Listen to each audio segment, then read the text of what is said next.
பிரியமானவர்களே, ஆண்டவராக இயேசு கிறிஸ்துவின் நாமத்தினாலே உங்கள் யாவரையும் நான் அன்போடு கூட வாழ்த்துகிறேன். எல்லாருமே சந்தோஷமாக இருக்கிறீங்களா? ஆண்டவர் இந்த நாளிலே நம்மோடு கூட பேசுகிற ஒரு வார்த்தை என்னவென்றால் 37ஆம் சங்கீதத்தினுடைய 16ஆம் வசனம்.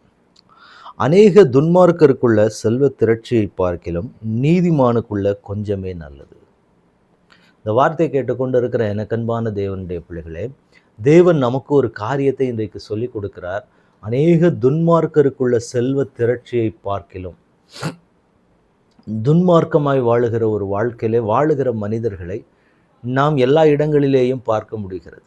நம்ம வேலை செய்கிற ஸ்தலமாக இருக்கட்டும், பிஸ்னஸ் பண்ணுற இடமாக இருக்கட்டும், துன்மார்க்கமாய் வாழுகிற ஜனங்கள் அநேகம் பேர் தேசம் எங்கிலும் சுற்றித் திரிகிறதை நம்மால் காண முடிகிறது. அப்போ அந்த துன்மார்க்கமாய் வாழுகிறவனுக்கு செல்வ திரட்சி அதிகமாய் உண்டாக ஆரம்பிக்கும்.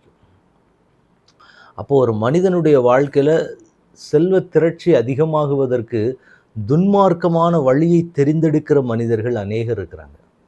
இப்படி போனாதான் அதிகமான அளவுக்கு நாம் பணத்தை சம்பாதிக்க முடியும்.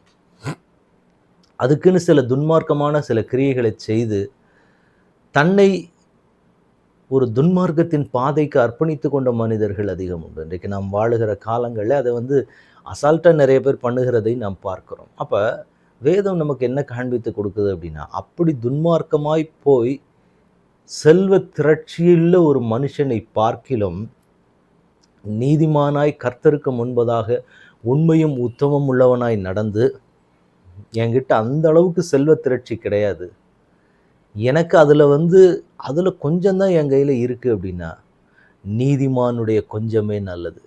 வேதம் நமக்கு காண்பித்து கொடுக்குற ஒரு காரியம், துன்மார்க்கருக்கு அநேக செல்வங்கள் உண்டாகும்.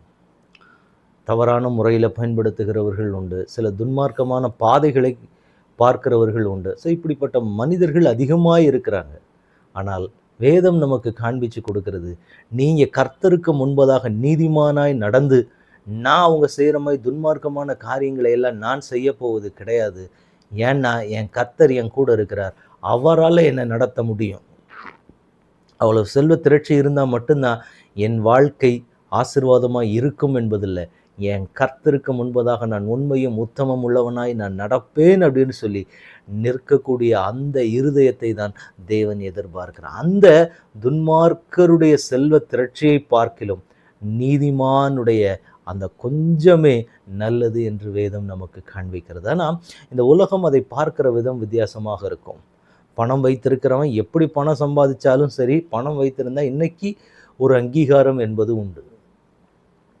அது உலக பிரகாரமான ஒரு நியதியாக வைக்கப்பட்டிருக்கிறது. அப்போ அதை பார்க்கும்போது நமக்கும் சில நேரங்களில் நம்முடைய இருதயம் போக ஆரம்பிக்கும். ஐயோ, நாமளும் இப்படி செஞ்சால் ஒரு கனமுள்ள ஸ்தானம் நமக்கு கிடைக்குமே அப்படின்னு நம்முடைய இருதயம் சில நேரங்களில் அப்படியே உலாவ ஆரம்பிக்கும். ஆனால் வேதம் என்ன நமக்கு காண்பிச்சு கொடுக்குது அப்படின்னா, அதை விட துன்மார்க்கன் செல்வ திரட்சியை பார்க்கிலும் நான் கர்த்தருக்கு முன்பதாக நீதிமானாக இருக்கிறேன், நான் உண்மையான பாதையில் இருக்கிறேன், தேவையில்லாத காரியங்கள் எனக்கு வேண்டாம், என்னுடைய உழைப்புக்கு தேவன் கொடுக்குற வருமானம் மாத்திரம் போதுமானது, அது கொஞ்சமாக இருந்தாலும் பரவாயில்ல, என் தேவன் என்னை நடத்துவார்னு சொல்லி நீங்கள் நிற்கிறீங்க பார்த்தீங்களா, அது நல்லது என்று வேதம் நமக்கு காண்பித்து கொடுக்கிறது. இந்த உலகம் அதுக்கு போடுற எடை வித்தியாசமாக இருக்கும்.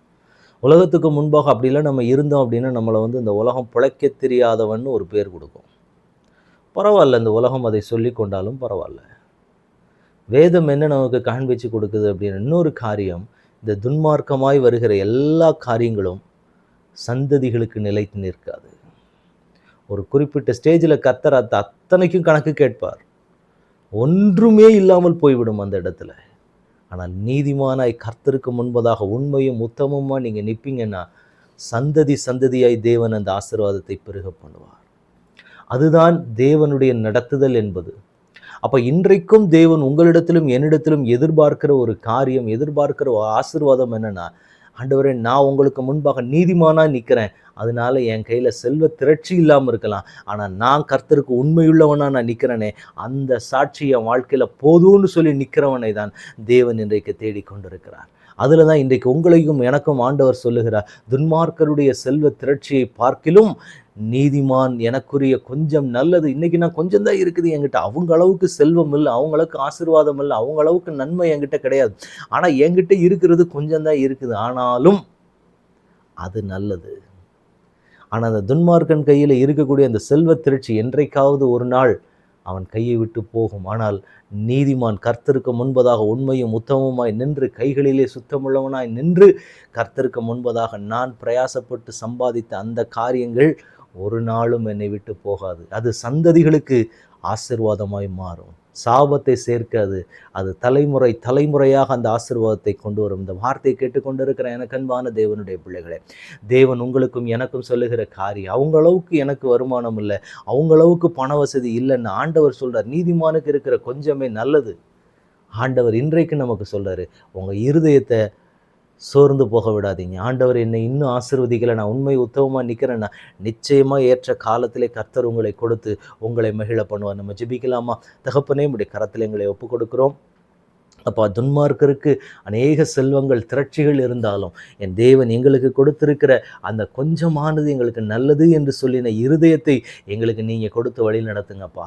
அப்பா, உம்முடைய சமூகத்தில் நாங்கள் நீதிமான்களாய் நின்று இன்னும் உமக்குள்ள பலப்பட என் தேவன் கொடுக்க போகிற கிருபைக்காக உமக்கு ஸ்தோத்திரம்.